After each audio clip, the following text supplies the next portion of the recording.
ओम हनुमन्ते नमः। बजरंगबली की जय। प्रिय भक्तजनों, मंगलवार का दिन भगवान हनुमान जी को समर्पित है। इस दिन सुख संपत्ति, यश और संतान प्राप्ति के लिए मंगलवार का व्रत रखना शुभ माना जाता है और हनुमान जी से जुड़ी मंगलवार व्रत कथा का पाठ अथवा श्रवण करके इस व्रत को पूरी श्रद्धा के साथ पूर्ण करना चाहिए। प्रिय भक्तजनों, आज हम इस वीडियो में मंगलवार की व्रत कथा सुनेंगे, तो आइए सुनते हैं। उससे पहले आप सभी प्रेम से बोलिए बजरंगबली की जय। एक समय व्यास जी ने कहा कि एक बार नैमिषारण्य तीर्थ में 80,000 मुनि एकत्र होकर पुराणों के ज्ञाता श्री सूत जी से पूछने लगे, हे महामुने, आपने हमें अनेक पुराणों की कथाएं सुनाई हैं। अब कृपा करके हमें ऐसा व्रत और कथा बताएं जिसके करने से संतान की प्राप्ति हो तथा मनुष्यों को रोग, शोक, अग्नि, सर्व दुख आदि का भय दूर हो, क्योंकि कलयुग में सभी जीवों की आयु बहुत कम है। फिर इस पर उन्हें रोग चिंता के कष्ट लगे रहेंगे, तो फिर वह श्री हरि के चरणों में अपना ध्यान कैसे लगा सकेंगे। तब श्री सूत जी बोले, हे मुनियों, आपने लोक कल्याण के लिए बहुत ही उत्तम बात पूछी है। एक बार युधिष्ठिर ने भगवान श्री कृष्ण से लोक कल्याण के लिए यही प्रश्न किया था। भगवान श्री कृष्ण और युधिष्ठिर का संवाद तुम्हारे सामने कहता हूँ, ध्यान देकर सुनो। एक समय पांडवों की सभा में श्री कृष्ण जी बैठे हुए थे। तब युधिष्ठिर ने भगवान श्री कृष्ण से प्रश्न किया, हे प्रभु, हे नंद नंदन गोविंद, आपने मेरे लिए अनेकों कथाएं सुनाई हैं। आज आप कृपा करके ऐसा व्रत या कथा सुनाए जिसके करने से मनुष्य को रोग चिंता का भय समाप्त हो और उसको पुत्र की प्राप्ति हो। हे प्रभु, बिना पुत्र के जीवन व्यर्थ है। पुत्र के बिना मनुष्य नरकगामी होता है और पुत्र के बिना मनुष्य पितृ ऋण से छुटकारा नहीं पा सकता और न ही उसका पुण्य नामक नरक से उद्धार हो सकता है। अतः पुत्रदायक व्रत बतलाएं। तब श्री कृष्ण भगवान बोले, हे राजन, मैं एक प्राचीन इतिहास सुनाता हूँ, आप उसे ध्यान पूर्वक सुनो। कुंडलपुर नामक एक नगर था।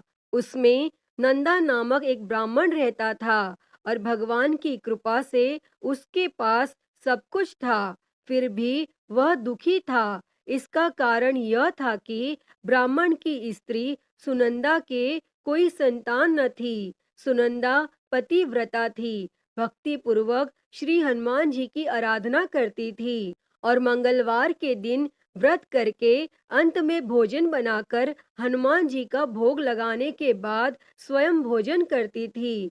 एक बार मंगलवार के दिन ब्राह्मणी गृह कार्य की अधिकता के कारण हनुमान जी को भोग न लगा सकी, तो इस पर उसे बहुत दुख हुआ और उसने कुछ भी नहीं खाया और अपने मन में प्रण किया कि अब तो अगले मंगलवार को ही हनुमान जी को भोग लगाकर अन्न जल ग्रहण करूंगी।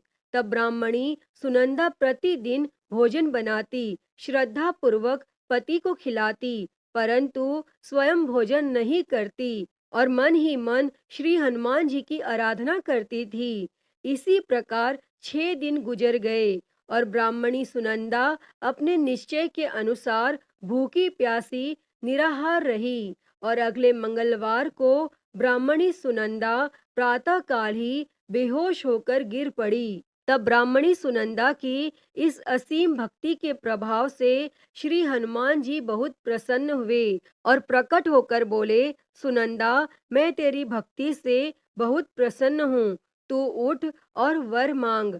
तब सुनंदा अपने आराध्य देव श्री हनुमान जी को देखकर आनंद की अधिकता से विह्वल हो श्री हनुमान जी के चरणों में गिरकर बोली, हे प्रभु, मेरी कोई संतान नहीं है, कृपा करके मुझे संतान प्राप्ति का आशीर्वाद दें, आपकी अति कृपा होगी। तब श्री महावीर जी बोले, तेरी इच्छा पूर्ण होगी। तेरे एक कन्या पैदा होगी, उसके अष्टांग प्रतिदिन सोना दिया करेंगे। इस प्रकार कहकर श्री महावीर जी अंतर्ध्यान हो गए। तब ब्राह्मणी सुनंदा बहुत हर्षित हुई और सभी समाचार अपने पति से कहा।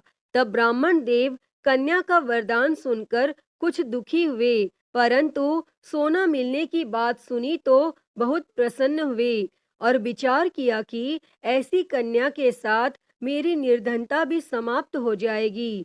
तब श्री हनुमान जी की कृपा से वह ब्राह्मणी गर्भवती हुई और 10वें महीने में उसे बहुत ही सुंदर पुत्री प्राप्त हुई। यह बच्ची अपने पिता के घर में ठीक उसी तरह से बढ़ने लगी जिस प्रकार शुक्ल पक्ष का चंद्रमा बढ़ता है। और 10वें दिन ब्राह्मण ने उस बालिका का नामकरण संस्कार कराया। उसके कुल पुरोहित ने उस बालिका का नाम रत्नावली रखा, क्योंकि यह कन्या सोना प्रदान किया करती थी। इस कन्या ने पूर्व जन्म में बड़े ही विधान से मंगल देव का व्रत किया था। रत्नावली का अष्टांग बहुत सा सोना देता था और उस सोने से नंदा ब्राह्मण बहुत ही धनवान हो गए। अब ब्राह्मणी भी बहुत अभिमान करने लगी थी। समय बीतता रहा। अब रत्नावली 10 वर्ष की हो चुकी थी। एक दिन जब नंदा ब्राह्मण प्रसन्न चित्त था, तब सुनंदा ने अपने पति से कहा, मेरी पुत्री रत्नावली विवाह के योग्य हो गई है, अतः आप कोई सुंदर तथा योग्य वर देखकर इसका विवाह कर दें। तब यह सुनकर ब्राह्मण बोला, अभी तो रत्नावली बहुत छोटी है। तब ब्राह्मणी बोली, शास्त्रों की आज्ञा है कि कन्या 8वें वर्ष में गौरी, 9 वर्ष में रोहिणी, 10वें वर्ष में कन्या, इसके पश्चात रजस्वला हो जाती है। गौरी के दान से पाताल लोक की प्राप्ति होती है और रोहिणी के दान से वैकुंठ लोक की प्राप्ति होती है। कन्या के दान से इंद्र लोक में सुखों की प्राप्ति होती है। अगर हे पतिदेव रजस्वला का दान किया जाता है तो घोर नरक की प्राप्ति होगी। इस पर ब्राह्मण बोला, अभी तो रत्नावली मात्र 10 ही वर्ष की है और मैंने तो 16-16 साल की कन्याओं के विवाह कराए हैं, अभी जल्दी क्या है। तब ब्राह्मणी सुनंदा बोली, आपको तो लोभ अधिक हो गया लगता है। शास्त्रों में कहा गया है कि माता पिता और बड़ा भाई रजस्वला कन्या को देखते हैं तो वह अवश्य ही नरकगामी होते हैं। तब ब्राह्मण बोला, अच्छी बात है, कल मैं अवश्य ही योग्य वर की तलाश में अपना दूत भेजूंगा। तब दूसरे दिन ब्राह्मण ने अपने दूत को बुलाया और आज्ञा दी कि जैसी सुंदर मेरी कन्या है वैसा ही सुंदर वर उसके लिए तलाश करो। और दूत अपने स्वामी की आज्ञा पाकर निकल पड़ा। तब पंपई नगर में उसने एक सुंदर लड़के को देखा। यह बालक एक ब्राह्मण परिवार का बहुत ही गुणवान पुत्र था। उसका नाम सोमेश्वर था और दूत ने इस सुंदर व गुणवान ब्राह्मण पुत्र के बारे में अपने स्वामी को पूर्ण विवरण दिया और फिर शुभ मुहूर्त में विधि पूर्वक कन्या दान करके ब्राह्मण ब्राह्मणी संतुष्ट हुए। परंतु ब्राह्मण के मन में तो लोभ समाया हुआ था। उसने कन्या दान तो कर दिया था, पर वह बहुत खिन्न भी था। उसने विचार किया कि रत्नावली तो अब चली जाएगी और मुझे इससे जो सोना मिलता था वह अब मिलेगा नहीं। मेरे पास जो धन था कुछ तो इसके विवाह में खर्च हो गया और जो शेष बचा है वह भी कुछ दिनों पश्चात समाप्त हो जाएगा। मैंने तो इसका विवाह करके बहुत ही बड़ी भूल कर दी है। अब कोई ऐसा उपाय हो कि रत्नावली मेरे घर में ही बनी रहे, अपने ससुराल न जाए। तब लोभ रूपी राक्षस ब्राह्मण के मस्तिष्क पर छाता जा रहा था। रात भर अपनी शैया पर बेचैनी से करवटें बदलते बदलते उसने एक बहुत ही क्रूर निर्णय लिया। उसने विचार किया कि जब रत्नावली को लेकर उसका पति सोमेश्वर अपने घर के लिए जाएगा तो वह मार्ग में छिपकर सोमेश्वर का वध कर देगा और अपनी लड़की को अपने घर ले आएगा, जिससे नियमित रूप से उसे सोना भी मिलता रहेगा और समाज का कोई मनुष्य उसे दोष भी नहीं दे सकेगा। और प्रातः काल हुआ तो नंदा और सुनंदा ने अपने जमाई तथा लड़की को बहुत सारा धन देकर विदा किया और सोमेश्वर अपनी पत्नी रत्नावली को लेकर ससुराल से अपने घर की तरफ चल दिया। और ब्राह्मण नंदा महालोभ के वशीभूत हो अपनी मति खो चुका था और पाप पुण्य का उसे विचार न रहा। अपने भयानक व क्रूर निर्णय को कार्य रूप देने के लिए उसने अपने दूत को मार्ग में अपने जमाई का वध करने के लिए भेज दिया था, ताकि रत्नावली से प्राप्त होने वाला सोना उसे हमेशा मिलता रहे और वो कभी निर्धन न हो।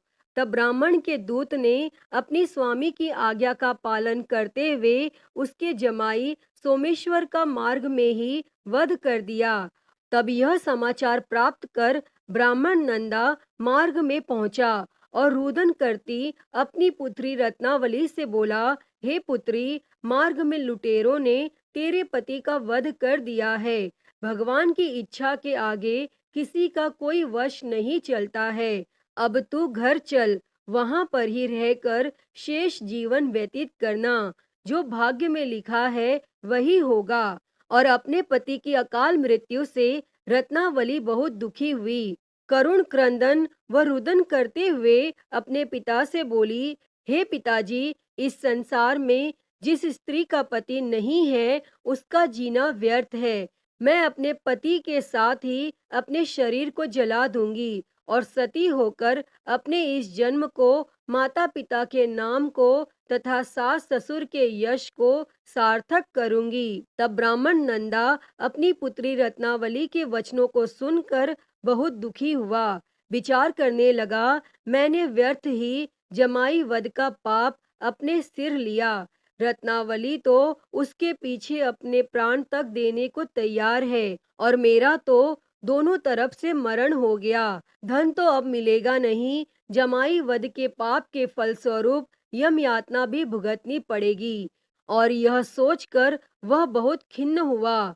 तब सोमेश्वर की चिता बनाई गई। रत्नावली सती होने की इच्छा से अपने पति का सिर अपने गोद में रखकर चिता में बैठ गई।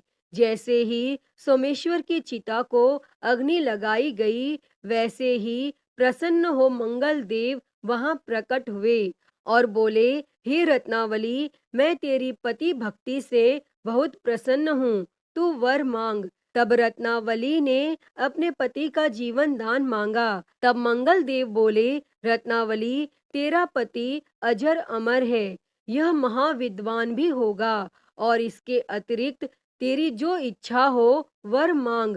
तब रत्नावली बोली, हे ग्रहों के स्वामी, यदि आप मुझ पर प्रसन्न हैं तो मुझे यह वरदान दीजिए कि जो भी मनुष्य मंगलवार के दिन प्रातः काल लाल पुष्प, लाल चंदन से पूजा करके आपका स्मरण करे, उसको रोग व्याधि न हो, स्वजनों का कभी वियोग न हो, सर्प, अग्नि तथा शत्रुओं का भय न रहे। जो स्त्री मंगलवार का व्रत करे वह कभी विधवा न हो। और मंगल देव तथास्तु कहकर अंतर ध्यान हो गए। सोमेश्वर मंगल देव की कृपा से जीवित हो उठा। रत्नावली अपने पति को पुनः प्राप्त कर बहुत प्रसन्न हुई और मंगल देव का व्रत प्रत्येक मंगलवार को करके व्रत राज और मंगल देव की कृपा से इस लोक में सुख ऐश्वर्य को भोगते हुए अंत में अपने पति के साथ स्वर्ग लोक को गई। अतः हे मंगल देव, जैसी कृपा आपने रत्नावली और उसके पति सोमेश्वर पर की, वैसी ही कृपा इस कथा को कहते, सुनते और हुंकारा भरते सभी पर सदैव करना। तो सभी प्रेम से बोलिए श्री मंगल देव की जय, श्री हनुमान जी की जय। प्रिय भक्तजनों, आइए अब सुनते हैं सभी मनोकामनाओं को पूरी करने वाली अगली कथा। कथा के अनुसार एक नगर में एक वृद्धा रहती थी। उसका एक ही पुत्र था। उस वृद्धा की हनुमान जी पर बहुत ही गहरी आस्था थी। वह हर मंगलवार का व्रत रखती थी और हनुमान जी की पूजा आराधना करती थी। एक बार हनुमान जी ने अपनी उस भक्त की परीक्षा लेने की सोची और हनुमान जी साधु का वेश धारण कर उस वृद्धा के घर गए और पुकारने लगे कि है कोई हनुमान भक्त जो हमारी इच्छा पूर्ण करे। और यह आवाज उस वृद्धा के कान में पड़ी और वह पुकार सुनकर वृद्धा जल्दी से बाहर आई और साधु को प्रणाम कर बोली, आज्ञा महाराज। और साधु के वेश में हनुमान जी बोले, मैं भूखा हूँ, भोजन करूँगा, तुम थोड़ी सी जमीन लीप दो। और वह वृद्धा द्विधा में पड़ गई। अंततः हाथ जोड़कर बोली, महाराज, लीपने और मिट्टी खोदने के अतिरिक्त आप कोई दूसरी आज्ञा दे, मैं अवश्य पूर्ण करूंगी। तब साधु ने 3 बार प्रतिज्ञा कराने के बाद कहा, तू अपने बेटे को बुला, मैं उसकी पीठ पर आग जलाकर भोजन करूंगा।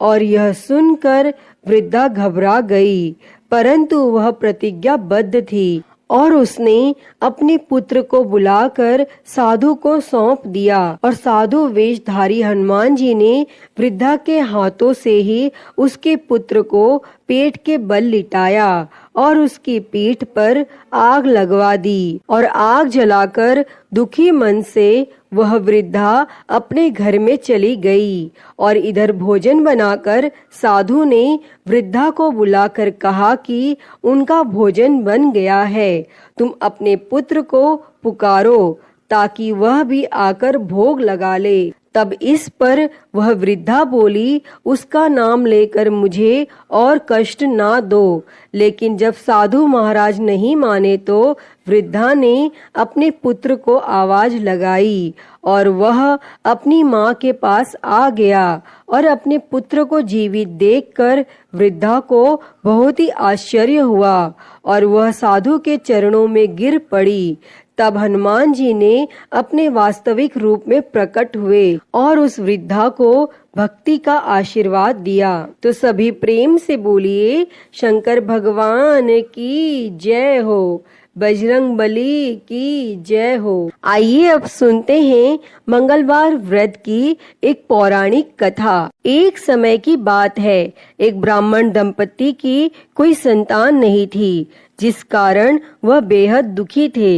एक समय ब्राह्मण वन में हनुमान जी की पूजा के लिए गया और वहां उसने पूजा के साथ महावीर जी से एक पुत्र की कामना की और घर पर उसकी पत्नी भी पुत्र प्राप्ति के लिए मंगलवार का व्रत करती थी और वह मंगलवार के दिन व्रत के अंत में हनुमान जी को भोग लगाकर ही भोजन करती थी। एक बार व्रत के दिन ब्राह्मणी न भोजन बना पाई और न ही हनुमान जी को भोग लगा सकी और उसने प्रण किया कि वह अगले मंगलवार को हनुमान जी को भोग लगाकर ही भोजन करेगी और वह भूखी प्यासी 6 दिन तक पड़ी रही। तब मंगलवार के दिन वह बेहोश हो गई। तब हनुमान जी उसकी निष्ठा और लगन को देखकर प्रसन्न हुए और उन्होंने आशीर्वाद स्वरूप ब्राह्मणी को एक पुत्र दिया और कहा कि यह तुम्हारी बहुत सेवा करेगा। और बालक को पाकर वह ब्राह्मणी अति प्रसन्न हुई और उसने बालक का नाम मंगल रखा। और कुछ समय उपरांत जब ब्राह्मण घर आया तो बालक को देख पूछा कि वह कौन है। तब पत्नी बोली कि मंगलवार व्रत से प्रसन्न होकर हनुमान जी ने उसे यह बालक दिया है। लेकिन ब्राह्मण को अपनी पत्नी की बात पर विश्वास नहीं हुआ और एक दिन मौका देख ब्राह्मण ने बालक को कुएं में गिरा दिया और घर लौटने पर जब ब्राह्मणी ने पूछा कि मंगल कहाँ है, तभी पीछे से मंगल मुस्कुराकर आ गया और उसे वापस देखकर ब्राह्मण आश्चर्यचकित रह गया। तब रात में हनुमान जी ने उसे सपने में दर्शन दिए और बताया कि वह पुत्र उसे उन्होंने ही दिया है। तब ब्राह्मण सत्य जानकर बहुत खुश हुआ और इसके बाद ब्राह्मण दंपति प्रत्येक मंगलवार को व्रत रखने लगे। और जो मनुष्य मंगलवार व्रत कथा को पढ़ता या सुनता है और नियम से व्रत रखता है, उसे हनुमान जी की कृपा से सब कष्ट दूर होकर सर्व सुख प्राप्त होता है और वह हनुमान जी की दया का पात्र बनता है। अतः हे बजरंग बली, इस कथा को कहते, सुनते और हुंकारा भरते सब पर अपनी कृपा बनाए रखना। तो सभी प्रेम से बोलिए बजरंग बली की जय हो। प्रिय भक्तजनों, मैं उम्मीद करती हूँ कि आपको यह कथा पसंद आई होगी और अगर वीडियो अच्छी लगी हो तो इसे लाइक करें, ज्यादा से ज्यादा शेयर करें और कमेंट में बजरंग बली की जय लिखना ना भूलें और हरिहर भक्ति चैनल को सब्सक्राइब कर नोटिफिकेशन बेल को जरूर ऑन कर ले। हर हर महादेव। धन्यवाद।